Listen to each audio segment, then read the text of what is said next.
Hi, I'm Dr. Mokshi Koul. I'm heading Physical Medicine and Rehabilitation Sciences at Manipal Hospitals, Kharadi, Pune.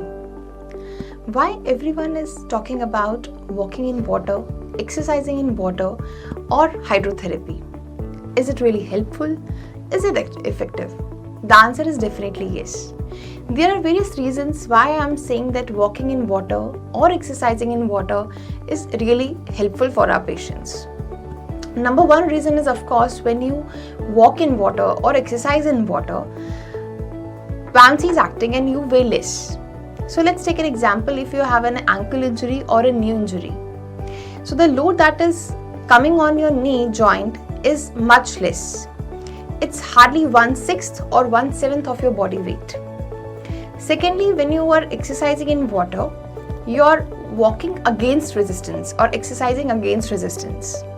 So which will be very helpful for developing your hamstring and quadriceps muscle. So it's an advantage. So you weigh less, you're walking against resistance. That is what we want for our patients.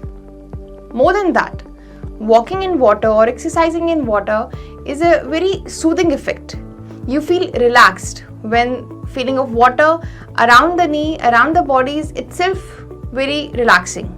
So friends, walking in water or exercising in water is definitely helpful and beneficial for the patients who are suffering from knee pain. Thank you.